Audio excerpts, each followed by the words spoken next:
guys, it's Jessie. Welcome back to my channel and welcome back to another video, and welcome back. I hope we're all very excited to my September TBR. We are now moving into 4 months. We're moving into the end of the year, which is diabolical actually when you think about it. The weather has taken an immediate turn. It's cold again. I'm in a jumper.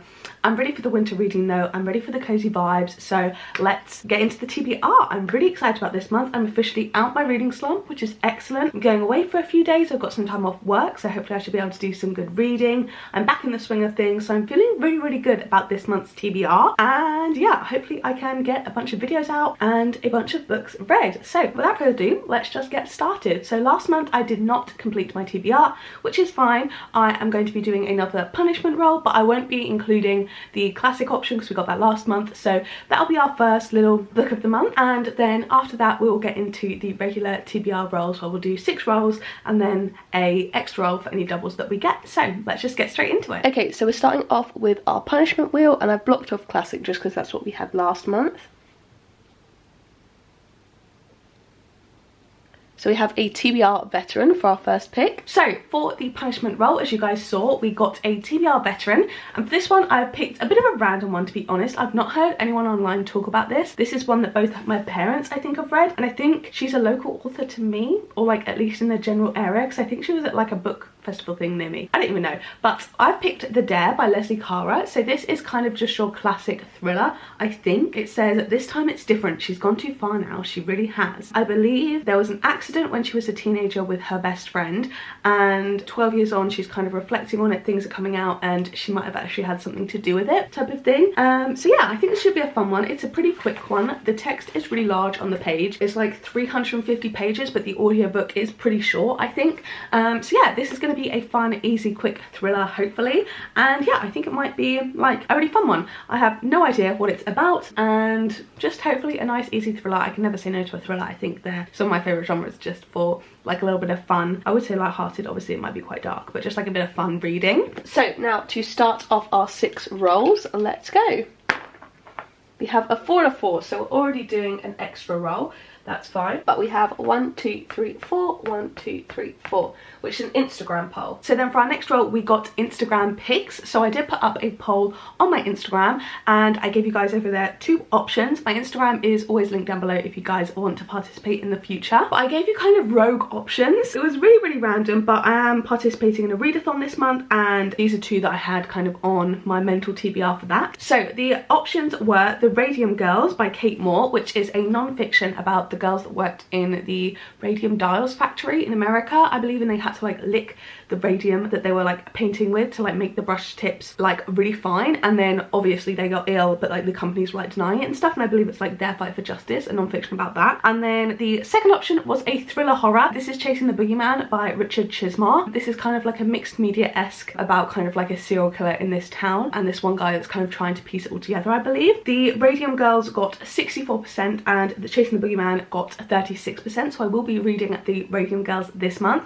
I have the audiobook for this one and I don't have it physically, but I'm really excited because that's my favourite way to listen to non-fiction. I love doing my puzzles and listening to my audiobooks, especially non-fiction ones, so I'm very excited to put that on the TBR for this month, but I don't have it with me physically, unfortunately. Then we have a 1 and a 4, which is an audiobook. So next up we got an audiobook. We'll be adding another audiobook onto the TBR, and for this one I have chosen Say Nothing by Patrick Radden Keefe. This is another non-fiction. I am in my kind of non-fiction era, I can't lie, feeling very smart, very proud of myself. But I read Empire of Pain by the same author, and it's probably my favourite non-fiction I've ever read. It's about the opioid crisis, and I thought it was just so excellently researched and put together. So this one is about some of the things that went on during the Troubles in Ireland, which is something I know very little about, and I'm really interested to learn a lot more about. I believe it follows kind of like multiple key participants in different sides, and different sides within Ireland as well as England and Ireland.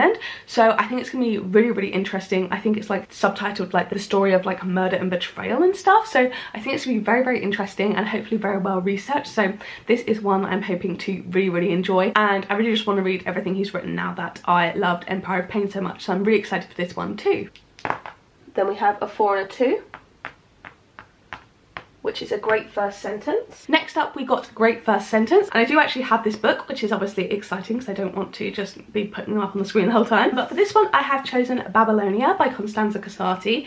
This is kind of like an ancient historical kind of like Mesopotamian times novel. I don't know too much about it, but the first sentence is, after we get through like all of the glossaries and the cast of characters and the maps and the notes and the calendar and everything at the front of the book, it says she kills her lover on the altar of a foreign goddess. So I thought that sounds pretty intriguing. I'm very intrigued by this book anyway. I've got the gorgeous like exclusive sign edition and she's stunning, so really excited to get to this one. I think I might really enjoy it. Her other book, Clytemnestra, which I do have, has been very highly recommended to me, so yeah, very excited to get to this one. I have tentatively very high expectations. I'm kind of enjoying a ancient history type of vibe at the moment. Then we have a 5 and a 5, which is another set of doubles. Lovely. Which is my random wheel of prompts, so I'll pull that up quickly. Here is my TBR wheel from last year, if you can see, and we will generate a random prompt, which is a 2024 release. So next up we had a 2024 release, and for this one I'm so excited about this one. We have The Examiner by Janice Hallett, and I actually went to the launch event for this, which was so much fun. Meg from Meg with Books invited me as her +1. I wasn't personally invited, as much as I'd like to believe.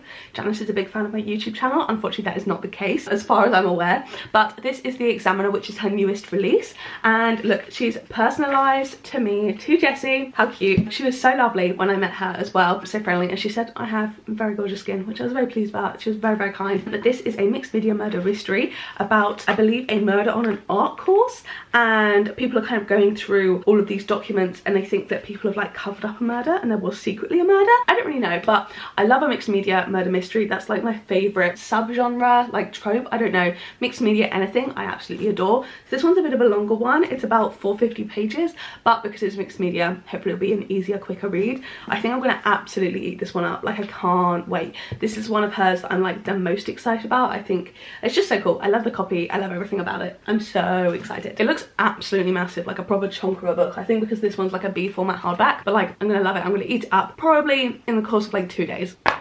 Then we have a 6 and a 3, which is a new to me author. So next up we got a new to me author, and I have done another audiobook.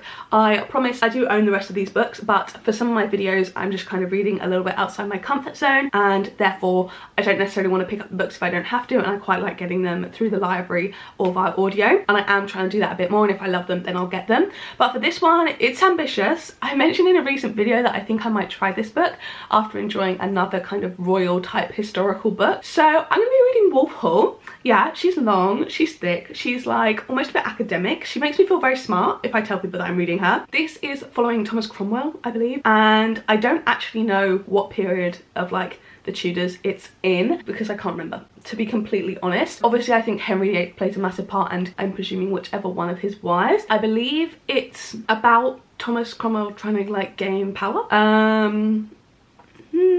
That's about all. And to be honest, I did really enjoy history. I did history all through school and A-level, so I definitely have the interest there.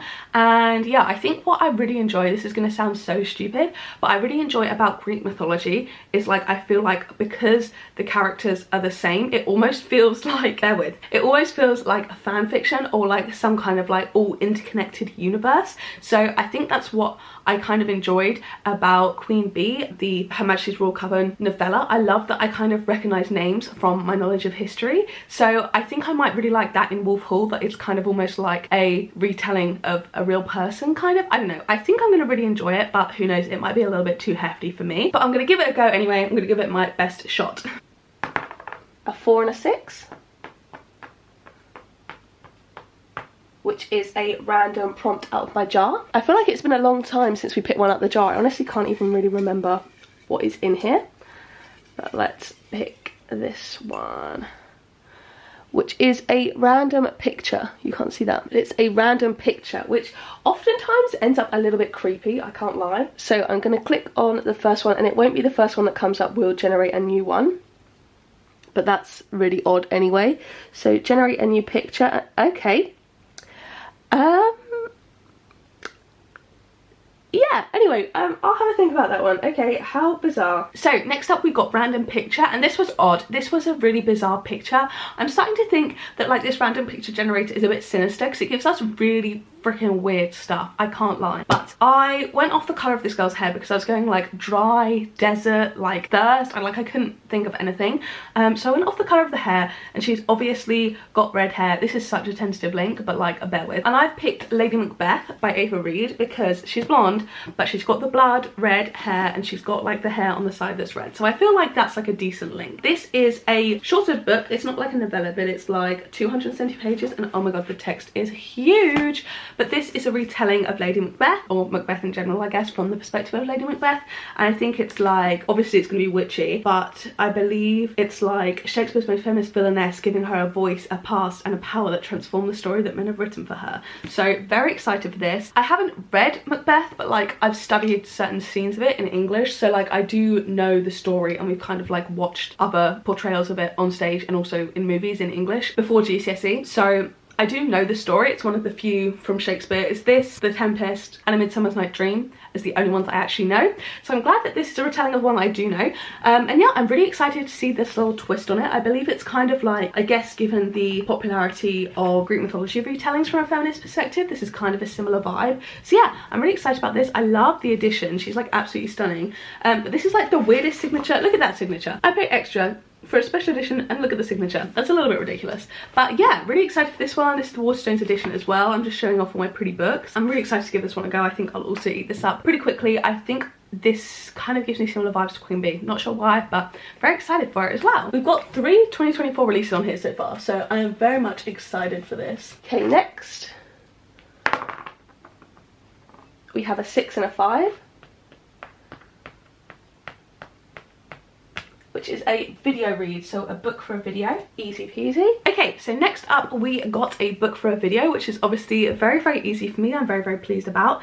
And for this one I have chosen Lenny Castle in the Mirror by Mizuki Sugimura. I think that's how you pronounce it, I'm not 100% sure. But this is, I believe, like a magical realism, Japanese translated novel about children that can go through their mirrors into like a different world. So I'm very much excited by this. I've heard really, really good things, and I think I might really, really like it. I don't really want to go in knowing much more.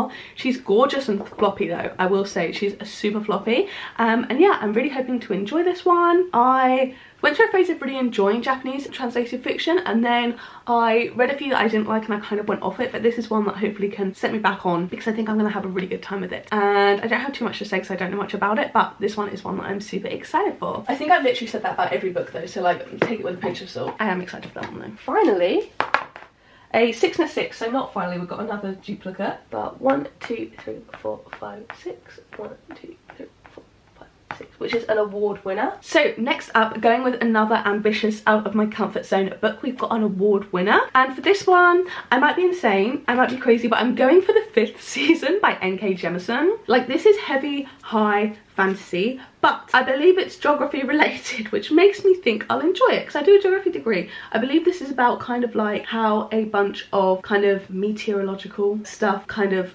impacts the earth. I don't even know, and maybe there's magic, I don't know. One of my options for one of my assignments last year was to write about how science fiction like geography and like geomorphology kind of like influences scientific thought and stuff like that with like geosocial spaces. It was a very bizarre module, it was very theoretical, and they suggested kind of like writing about this series, and I was going to do it, so that's why I bought the book, and I was interested in it anyway. And then I was like, that is so much more work than just a regular essay. I'm just going to write a regular essay. She's just like chunky and dense and long, but hopefully I enjoy it. I mean, it's very highly recommended. Obviously it's an award winner. It's the winner of the Hugo Award in 2016. It was like the only genre fiction almost on the like New York Times best books of the 21st century list. So yeah, I'm excited for it. Hopefully I enjoy it, and I feel like this might be the type of fantasy that I'm interested in, so very much looking forward. I need to stop saying that. Very much looking forward to this at the end of every sentence. This one is one that I think I could enjoy, or I could hate, who knows.